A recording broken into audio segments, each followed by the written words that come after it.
Hello and welcome. It's a red letter day for the Indian Air Force with the formal induction of this helicopter. It's called the LCH, the Light Combat Helicopter.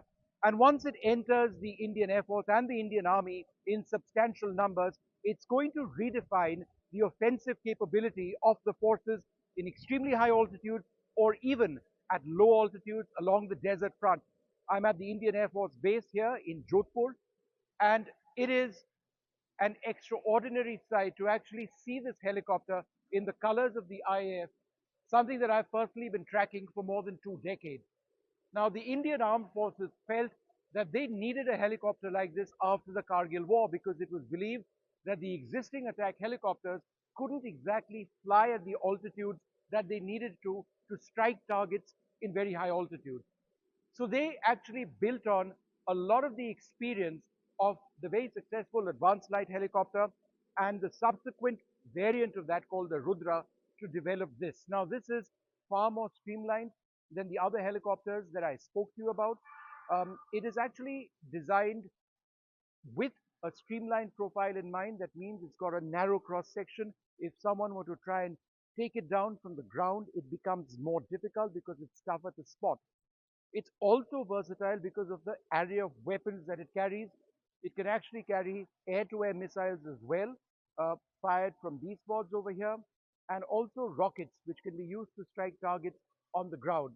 Now, we can't show you the cockpit inside, but because there are a couple of elements that remain classified, but it's a glass cockpit. In other words, they've got large multifunction displays. The pilot sits in the rear, in fact, and you've got the gunner who sits in the front.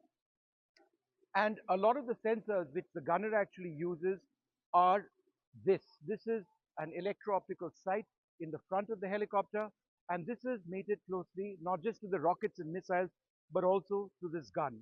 And I think one of the key attributes of this helicopter in terms of weapon systems integration is the fact that the gunner and the pilot for that matter have helmet mounted sights. So if they actually swivel their heads in the direction of what they perceive to be a target, the gun automatically swivels in that direction.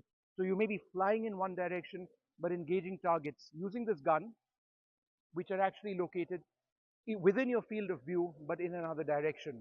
So that's just one of the elementary functions that this helicopter has. As important is the engine itself. The engine itself is called the Shakti. It has been co-developed, and it actually gives this helicopter the power it needs to do a lot of what I mentioned, to take it up to those altitudes, to give it its agility, which is absolutely key as well. Um, the engine itself has suppressors. The black part you see over here is a suppressor which actually cuts down on the heat emissions, which can which are a vulnerability of all aircraft and helicopters. You want to cut down on heat emissions to prevent it from being targeted on the ground. So just a couple of important features, but again, it is such an important day for the Indian Air Force to finally be getting this new type.